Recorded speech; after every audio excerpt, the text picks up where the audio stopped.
I'm Nick Westergaard, and this is On Brand, helping you tell your story. My guest this week is Katie Cabanas. Questioning your assumptions is something that this time of year affords us the opportunity to say, we thought that our targets were the following, 1, 2, and 3. How did that bear out in our revenue? And going forward, what of our messaging needs to change or what needs to stay the same? Katie Cabanas is the founder of Cabanas Consulting and has a rich history of connecting people to brands and causes, creating lasting value. Her journey includes pivotal roles at AT&T, Coca-Cola, the University of Miami, and A-ROD Corp, where she served as Vice President of Operations, overseeing strategic planning and implementation of branding, marketing, and philanthropy. Katie's experience also encompasses major fundraising initiatives, such as launching the University of Miami's $1.6 billion Momentum campaign and working with global marketing firm Golin, specializing in U.S. Hispanic accounts and crisis management. Fluent in Spanish and holding an MBA from Florida International University, Katie is a seasoned professional whose expertise continues to drive impactful results. My interview with Katie Cabanas is coming right up. But first, my dad works in B2B marketing, but I never really knew what that meant. Then one day my dad came by my school for career day and told everyone in my class he was a big ROAS man. Then he just kept saying things like, the bigger the ROAS, the better, over and over. My friends still laugh at me to this day. I think it means calculating a return on ad spend. One thing's for sure, I'll be known as the ROAS man's kid for the rest of my days. Why couldn't you just be a fireman or a lawyer? Why? You ruined my life, Dad. Not everyone gets B2B, but LinkedIn has the people who do. And with ads on LinkedIn, you'll be able to reach people based on job title, industry, likelihood to buy, and more. Start converting your B2B audience into high-quality leads today. We'll even give you a $100 credit on your next ad campaign. Go to linkedin.com/MPN to claim your credit. That's linkedin.com/MPN. Terms and conditions apply. LinkedIn, the place to be, to be. Hi, I'm Jason Falls, the executive producer of the Marketing Podcast Network. As you probably know, Asheville and western North Carolina were nearly destroyed by Hurricane Helene in late September. The Red Cross has deemed this a Category 7 disaster, which is the largest category they give. One of our member podcasters, Patrick Casale, is on the front lines there. He's an Asheville native who is living through and witnessing the trauma, destruction, and recovery his family, friends, and fellow community members are going through. Patrick started a GoFundMe campaign to raise money for relief efforts. All donations through Patrick's fundraiser go to local nonprofits who are helping with supply runs. Donations there directly impact people in need. I've given to the fund personally. Patrick has given as well, despite the fact he's having to recover too. The Marketing Podcast Network wants to help, and we know you do too. Visit Patrick's campaign at bit.ly/WNC help. The abbreviation is for Western North Carolina, WNC. bit.ly, bit.ly/WNC help. Any amount goes a long way. Even just $5 can provide a few gallons of clean drinking water to a family in need. Please join us in helping the relief and recovery efforts in Asheville and western North Carolina. Go to bit.ly/WNC help today and contribute. That's bit.ly/WNC help. The full URL, bit.ly/WNC help. Donate what you can. Every dollar helps. Katie Cabanas, welcome to On Brand. Thank you so much, Nick. I'm delighted to be here with you. So I am intrigued by a label that you have used in your LinkedIn profile and your bio, talking about being a bilingual brand builder.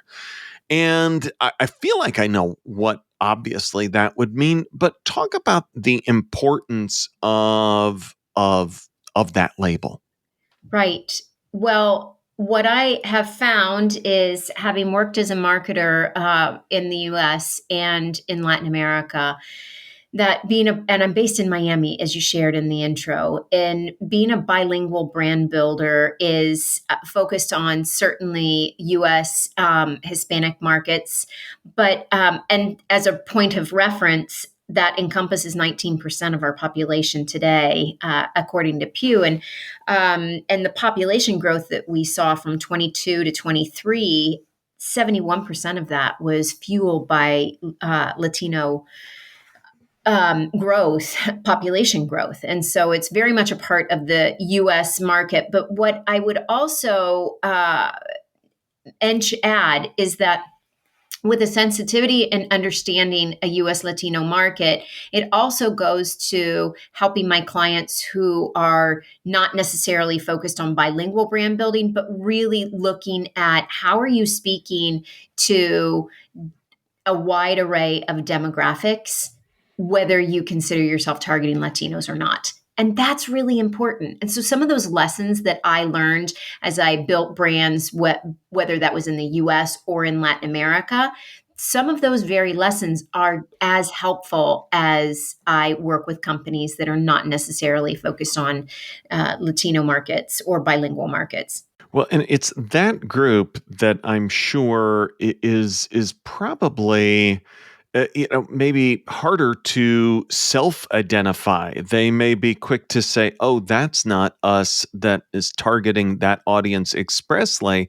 But considered the other way, as you note, what are most missing when looking at broadening their appeal across demographics? One of the things that I find, and you mentioned this, your previous guests have mentioned this, is starting with your target audience. And what I find is that ensuring that what you think your target audience is really bearing out in actuality. So how are you testing that?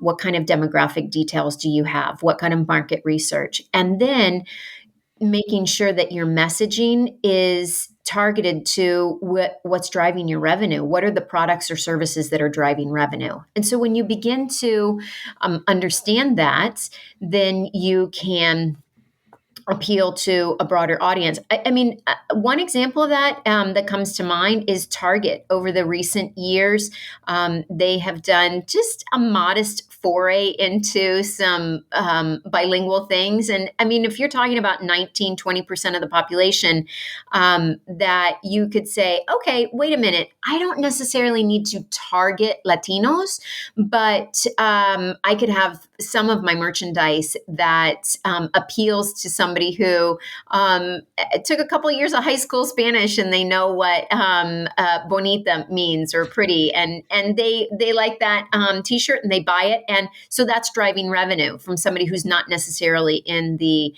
Latino market. And so I think that idea of really understanding what who your customers are and recognize that they might be interested in things that you otherwise didn't think they would be. So, in talking about kind of that exploration and deeper customer discovery, what are some approaches that you've seen successful in getting to know your people even better? I love the data. I love market research. And when I work with, one thing that I've heard you say, Nick, as you describe some of your client work, is that you work with clients of all shapes and sizes. And I love that description that you use.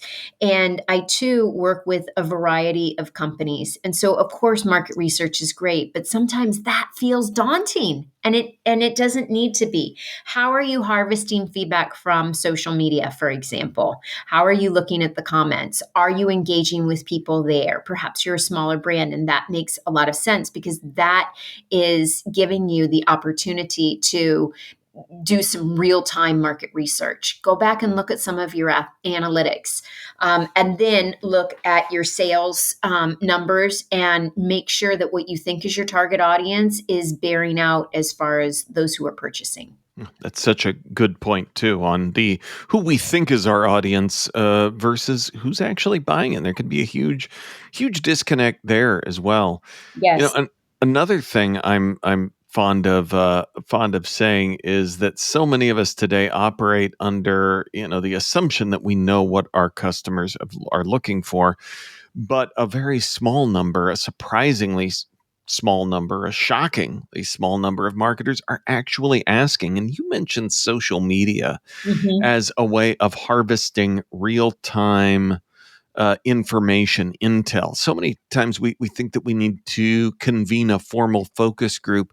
How can we use social media to better gain insights on our customers?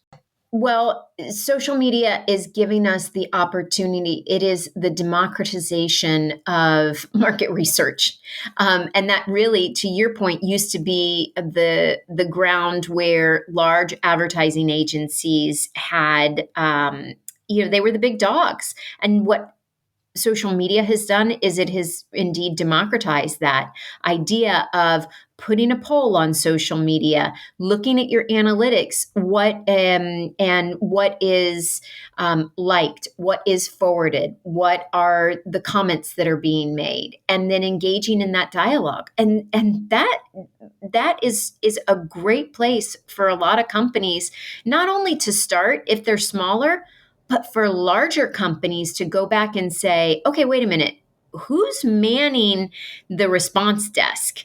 Because in these large corporations, there is a person or a team who is charged with manning that. And are those responses, do they sound fresh?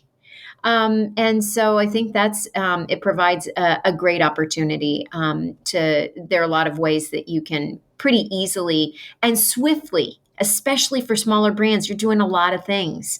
And so you can pretty swiftly garner, some good feedback. I'm really glad that you mentioned that smaller organizations too, because so often smaller organizations, based on what their worldview might be, might think, okay, well, we can't do any of that. We can't get market research. But, Totally. go ahead.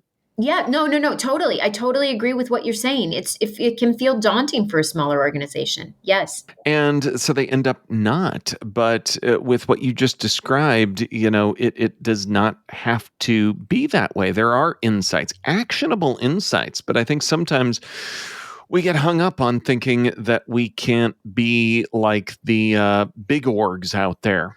Agreed.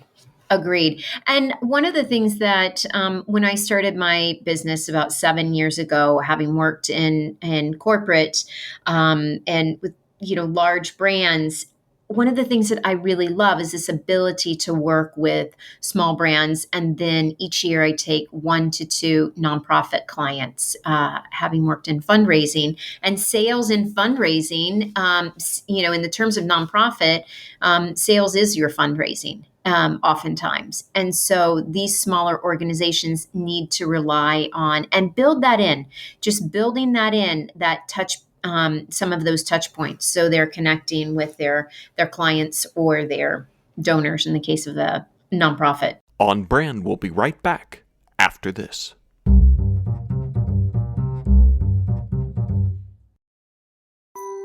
This episode is brought to you by Global X. Since 2008, Global X ETFs has been committed to empowering investors with unexplored, intelligent solutions. Global X specializes in exchange-traded funds that offer exposure to the artificial intelligence ecosystem, including themes like data centers, robotics, semiconductors, and cloud computing. To learn more about Global X's entire suite of ETFs, from covered calls, fixed income, emerging markets, and more, visit globalxetfs.com.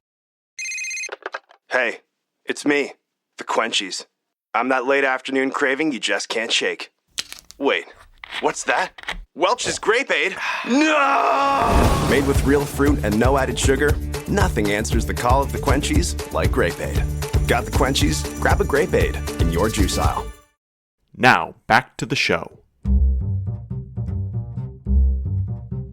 So on the other side of research, branding, marketing, we have the challenge that we can find ourselves in when our brands are in crisis. Mm-hmm. What are the steps in this noisy, fast-paced ecosystem that we find ourselves in addressing crisis appropriately? Well, when I have worked with companies that are going through challenging times, one of the first questions that I like to understand, I like to ask questions first. So what are your short-term and long-term goals. And they're oftentimes saying, to get the ticker off the news with our company on it, for starters. Okay, great. Yeah, got it. Check, check. But what are we thinking 12 months from now? And that, I think, is the biggest thing, that when you're in the midst of it, it's hard to even take a step back and say, what do we want to do long term? And long term could be 12, 24, 36 months. And when you're in the thick of a crisis, that feels really long term. And so I think that's the first step. So when I have had the privilege of working with a brand in crisis, it's to take a step back and say, okay, where do we want to be in 36 months? Or, what about 24? And then what you can do is begin to identify, going back to one thing that we spoke earlier about, Nick, is target audiences. Okay, who are the parties involved?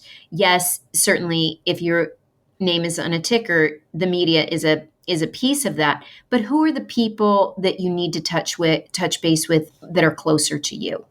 And who are the people you want to be working with in the future?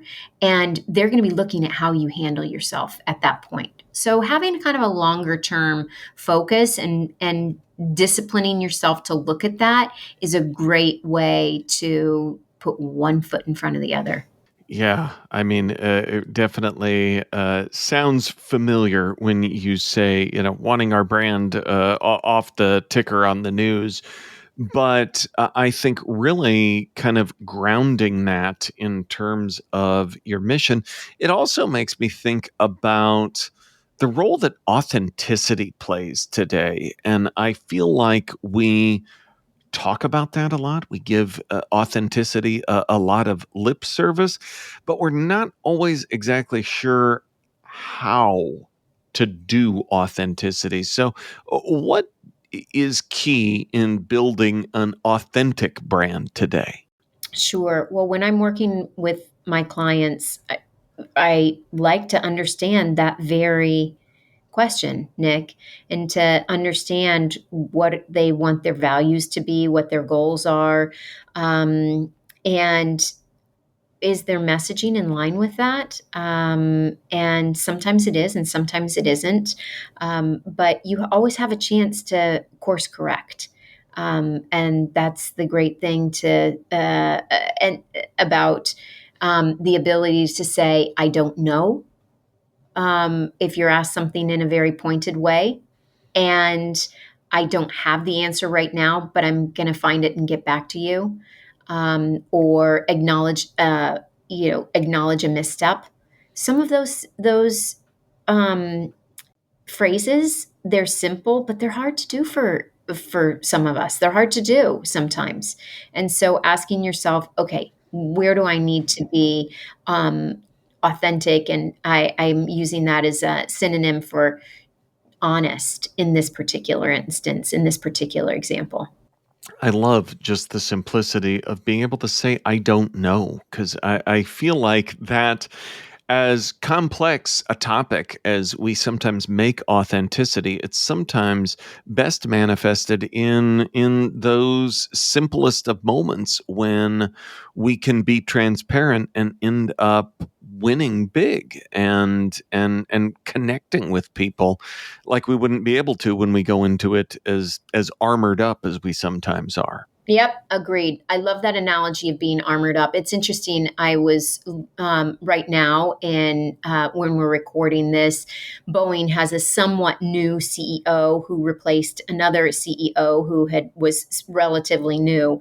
And one of the commentators was asking to his colleagues, well, what does the CEO need to put forth, as far as he's already said they're going to get to the bottom of things and they're going to identify what the issues are? What else? When does he need to put forth his plan? And I thought about this very idea, is to say, he's told you what he knows at this point, and he has the opportunity to do what he said he's going to do and then share that at a later date. And so sometimes you can answer a question and say, this is what I know right now. And what I can tell you is I will get back to you when that changes. And then you have to follow through. I think that's a great kind of connection, too, between talking about authentic brands, talking about the role that leadership plays in communicating those authentic brands. And that can be a challenge, too, because I think both, to maybe overextend the armoring up metaphor, I feel like brands can be armored up, but leaders can be armored up. And sometimes both parties are armored up. And that is how you end up the opposite of authentic. Agreed. Mm-hmm. So, in talking about your work, and this certainly seems like it could, well, not being a crisis per se, it does seem like we are moving into a time when, I want to phrase this the right way, that it does not seem like we are celebrating diversity as much as maybe we have been before, or we could be moving into a time where that's not happening. And this has been challenging real estate for brands to embrace, and they've done, as you've noted, some great work in recent years. Is there at all a concern about where things might be moving, that it might see brands taking a step back from being more vocal? As I was listening to your question, we all just finished a pretty challenging election cycle. And so wherever you are, wherever one finds themselves, we just saw politicians and commentators and companies go through a lot of grilling, for for lack of a better word. And so I think that makes people a little bit gun shy to come out and give an opinion. And that's why I like to say that sometimes you're thrown a question, particularly in a media landscape. But it can be in a conference room. It can be as simple as that, and say, I don't know right now. I don't have the answer for that. But what I can tell you is, I promise I'm going to find that out and get back to you. And so going back to, if you don't have the answer, sometimes that's okay. Do the follow up, because the action, people will give you that opportunity to do the follow up, and ensure that you do just that when you have what your message is sorted out, because sometimes we don't know. So, speaking about things that we don't know, we are getting ready to, as we record here, wrap up 1 year and planning for the year ahead. As you've been talking with brand builders and marketers, what are you seeing showing up as top of mind challenges in the new year ahead? Well, we touched base on it a little bit earlier, Nick, and that is questioning your assumptions is something that this time of year affords us the opportunity to say, we thought that our targets were the following: 1, 2, and 3. How did that bear out in our revenue? And going forward, what of our messaging needs to change, or what needs to stay the same? And so often you think about top of the funnel, getting to know you messaging, and that's important. Where is that messaging as far as bottom of the funnel toward the sale, making a decision? And does that need to be similar? Do you need to make those adjustments? And so I think that's questioning your assumptions, but make it less about opinion and make it tied to where your revenue growth is over the past year. I love the simplicity of those questions and the reminder to question assumptions. Yeah. 'Tis the season for many things, but questioning assumptions is a good thing. And sometimes I feel like we think as marketers that means that we're indecisive or weak, but I think it is thoughtful and strategic. So hopefully, folks listening have a good reminder as they jump in to their strategic planning for the year ahead. Well, Katie, our conversation has made me smile many times, but it is now my turn to get to ask you for a brand that has made you smile recently. Well, it's interesting. We were talking a little bit about crisis, and one that has made me smile is Martha Stewart as a brand. And there's a documentary right now going on Netflix. And the interesting thing about that documentary is that she is unabashedly herself and in that, and also a lot of people who are reviewing that are saying she's owning much of the things that are not flattering about her brand, and saying yes, that's accurate on some of those areas, as far as being very much a taskmaster, not being great to her employees, and acknowledging that. And so that simple acknowledgement, instead of saying, oh, well, I see it differently, or, starting down that. And I think that she is very much, a remarkable master of reinvention.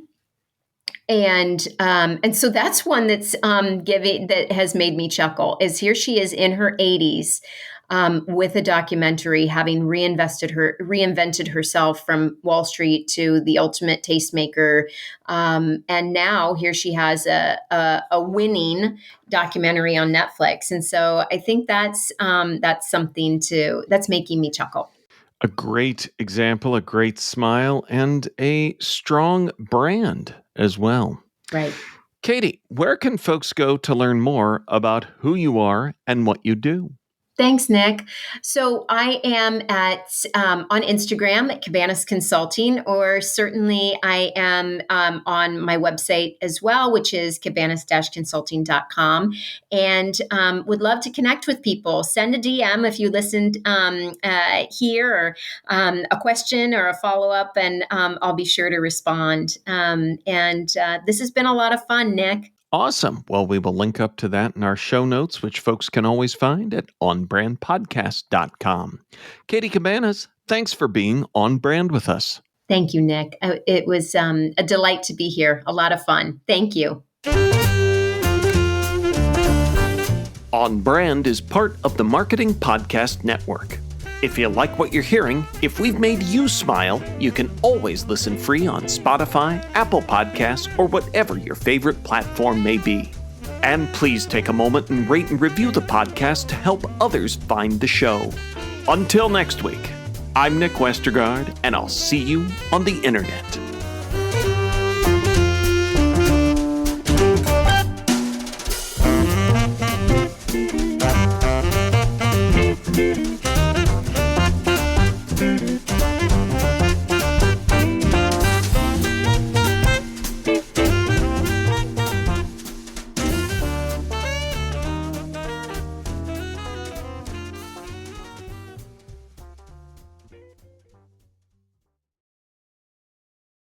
You may know you're listening to this show along the Marketing Podcast Network, but did you know there are other great shows on MPN to help your business? Hinika Watkis-Porter hosts The Entrepreneurial You, empowering entrepreneurs with insights on leadership, business, and success. Hinika, tell listeners what to expect from your show. So we provide innovative business strategies and practical solutions to common entrepreneurial challenges. And where can people subscribe? Find us at hinikawatkisporter.com, as well as the Marketing Podcast Network at marketingpodcasts.net, or search for it wherever you get your podcasts. You heard her. Go subscribe. This podcast is heard along the Marketing Podcast Network. For more great marketing podcasts, visit marketingpodcasts.net.